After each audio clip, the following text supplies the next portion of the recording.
पंजाब केसरी का पत्रकार दीपक दत्ता आज उस स्थान पे खड़ा हूँ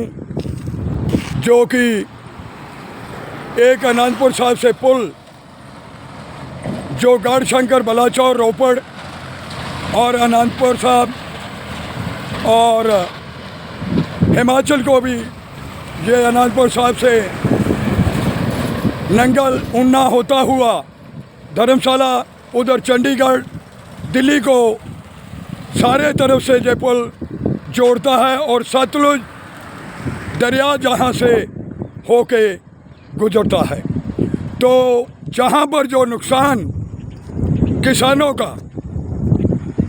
उनकी उपजाऊ ज़मीनें भी बह गई हैं, घरों के घर भी बह गए हैं, क्योंकि जहाँ पर यह भी पता चला कि पिछले साल जहाँ से बड़े घर इस दरिया में बह गए और साथ में सिंह सभा का दरिया के किनारे एक बहुत बड़ा गुरुद्वारा है और ये सतलुज का पानी बहुत तेज़ी से आता है। ये चाइना बॉर्डर से सतलुज चल रही है और मेरा सरकार से ये अनुरोध है कि किसानों की खेती को, किसानों के उपजाऊ ज़मीन को और किसानों के मकानों को इसको सेंटर डेवलपमेंट में डालकर और इसको सारे को चैनलाइज करवाया जाए ताकि किसानों की जो ज़मीन है वो बच सके, किसानों के घर बच सके। बहुत बड़ा नुकसान जो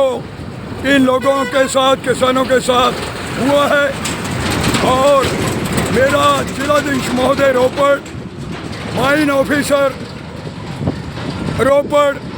और पंजाब के मुख्यमंत्री श्री भगवंत सिंह मान जी से मेरा अनुरोध है कि आप पंजाब के मुख्यमंत्री हैं, पंजाब के राजा हैं, आप पंजाब के मसीहा हैं, तो ये सारी बात को देखते हुए सेंट्रल वर्ल्ड बैंक से इस दरिया को दोनों तरफ से चैनलाइज कराया जाए ताकि लोगों को ये राहत मिल सके, किसानों को ये सारी बात मिल सके। किसान तो आगे ही बड़ा परेशान है क्योंकि एक तो नील गाय, बेसहारा पशु और बहुत सी चीज़ें जो किसान को बड़ी मुश्किलों में डाल रही हैं। तो अब ये मैं सारा दृश्य जो दरिया का दिखा रहा हूँ और कुछ एरिया इन्होंने चैनलाइज भी किया है। तो मेरा ये अनुरोध है कि अगर मुख्यमंत्री जी इसको सेंटर में के प्रोजेक्ट में डाला जाए, सेंटर से चैनलाइज किया जाए और दोनों तरफ से ये दरिया चैनलाइज हो जाए, जहाँ तक ये आबादी है, जहाँ तक लोगों की ज़मीन है, तो लोगों को राहत मिल सकती है। मैं ये सारा दृश्य सतलुज दरिया का दिखा रहा हूँ। ये सतलुज दरिया दोनों तरफ बहता है, तो बहुत बड़ी आबादी भी है, सारी है, लोगों की उपजाऊ ज़मीन भी है। तो मेरा पत्रकार होने के नाते मेरा जो दायित्व बनता है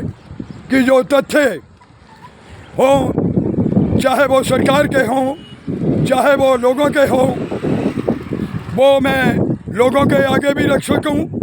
और सरकार के आगे भी रख सकूं, क्योंकि किसान आगे ही बहुत दुखी है। तो मेरा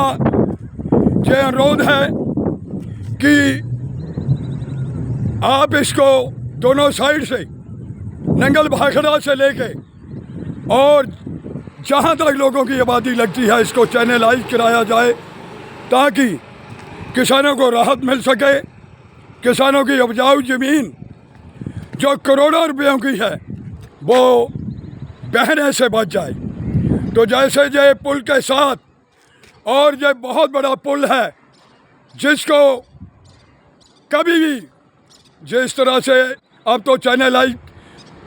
सरकार करवा रही है, अगर इसको सेंटर में डाला जाए और नंगल भाखड़ा से लेकर नीचे तक जहाँ आबादी आती है, इसको चैनलाइज करके दोनों तरफ से लोगों की उपजाऊ ज़मीन, उपजाऊ घरों को बचाया जा सकता है। तो मैं मुख्यमंत्री जी से फिर यह अनुरोध करूँगा कि आप पंजाब के राजा हैं, श्री भगवान सिंह मान जी से मेरी ये प्रार्थना रहेगी कि आप कृपया किसानों की तरफ ध्यान दें और इस दरिया को दोनों साइड से चैनलाइज किया जाए। धन्यवाद।